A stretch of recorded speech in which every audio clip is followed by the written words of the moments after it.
అండి, welcome to Sony Subbu vlogs. ఇదైతే bread malai అండి, చాలా టేస్టీగా ఉంటుంది.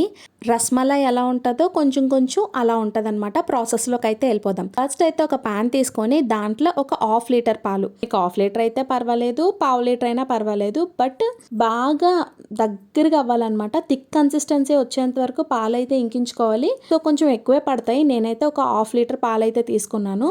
అవి మరిగేలోపు మనం కస్టర్డ్ని అయితే కలుపుకుందామండి. పాలైతే మరిగేలోపు అర లీటర్ పాలకైతే ఒక 3 టేబుల్ స్పూన్ కస్టర్డ్ అయితే సరిపోతుందండి. కొంచెం పాలు తీసుకొని ఒక 3 టేబుల్ స్పూన్ కస్టర్డ్ అయితే పాలల్లో మిక్స్ చేసుకొని ఎక్కడ ఉండలు లేకుండా బాగా కలుపుకోవాలి. ఆ కస్టర్డ్ని ఇలా కలుపుకొని ఒక పక్కన పెట్టుకుందామండి. ఈ లోపు పాలు అయితే బాగా మరిగించుకోవాలి. అర లీటర్ పాలు పావు లీటర్ పాలు అయ్యేంత వరకు మరిగించుకోవాలన్నమాట. ఇలా బాగా మరిగిన తర్వాత ఒక చిన్న కప్పు మనకి టేస్ట్ కి సరిపడినంత పంచదార అయితే వేసుకొని, మీకు నచ్చితే కావాలి అనుకుంటే ఇలాచి పొడి కూడా వేసుకోండి. ఇప్పుడు కాదు, లాస్ట్ లోని. ఇలా పంచదార అంతా కరిగిపోయిన తర్వాత మనం ఏదైతే కస్టర్డ్ ని కలుపుకొని పెట్టుకున్నామో ఆ కస్టర్డ్ ని కూడా ఈ పాలల్లో మిక్స్ చేసేస్తే పాలు కన్సిస్టెన్సీ అయితే కొంచెం థిక్ గా రెడీ అవుతుందండి, నేను చూపించిన విధంగా. అలా మనకి పాలు థిక్ గా అయిన తర్వాత వెంటనే స్టవ్ ఆఫ్ చేసుకొని ఇలాచీ పౌడర్ కావాలి అంటే ఇప్పుడే వేసుకొని ఒకసారి కలుపుకొని దించేసుకోవాలండి.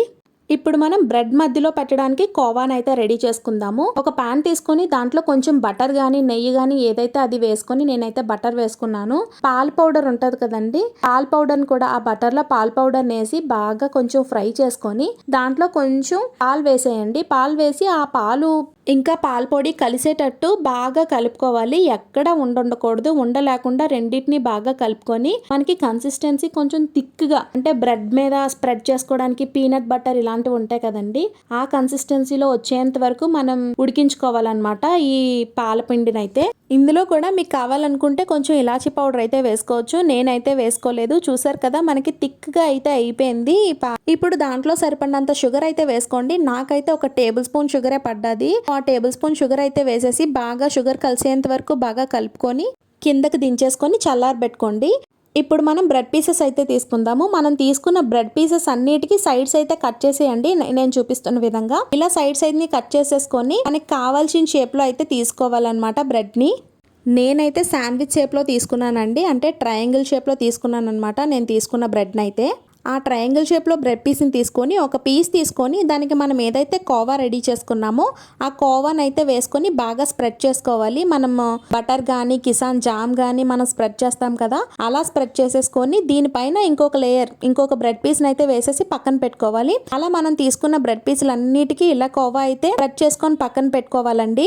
ఇప్పుడు మనం ఇంకొక బౌల్ తీసుకొని మనం ఏదైతే స్ప్రెడ్ చేసుకొని పెట్టుకున్నామో బ్రెడ్ పీసెస్, ఆ బ్రెడ్ పీసెస్ అయితే వేసుకొని మనం స్టార్టింగ్ రెడీ చేసుకున్న కస్టర్డ్ కలిపిన పాలు ఉన్నాయి కదండి, ఆ కస్టర్డ్ కలిపిన పాలల్లో అయితే ఈ బ్రెడ్స్ అయితే వేయండి. అప్పుడు మనకి కస్టర్డ్ కలిపిన పాలు, ఆ పాలు ఇంకా ఈ బ్రెడ్ అయితే పీల్చుకొని మంచి టేస్ట్, మంచి జ్యూసీగా అయితే రెడీ అవుతుంది మనకి. ఇలా పాలనంతా స్ప్రెడ్ చేసిన తర్వాత 1 to 2 hours అయితే కంపల్సరీగా ఫ్రిడ్జ్ లో ఉంచండి. ఎందుకంటే మనకి కొంచెం నానితే ఇంకా బాగుంటది అనమాట. ఇది కూడా చల్లగా ఉంటేనే బాగుంటది. ఇలా చేసిన వెంటనే తినేస్తే మనకి అంత టేస్ట్ అనిపించదు. అదే కూలింగ్ లో ఉంటే ఇంకా బాగుంటది. దీనిపైన కొంచెం నచ్చితే జీడిపప్పు, బాదం పప్పు, పిస్తా పప్పు ఉంటే మాత్రం వేసుకోండి. నేనైతే వేసుకున్నాను. చూసారు కదండి, మన బ్రెడ్ మలై అయితే రెడీ అయిపోయింది. ఇంకా వీడియోని చూస్తూ లైక్ చేయకపోతే please do like, share and subscribe. నా వీడియోస్ చూస్తూ నన్ను సపోర్ట్ చేస్తున్న వాళ్ళందరికీ చాలా చాలా థ్యాంక్స్ అండి. మీకు ఈ బ్రెడ్ మలై ఎలా అనిపించిందో కామెంట్ బాక్స్లో కామెంట్ చేయండి. Bye bye.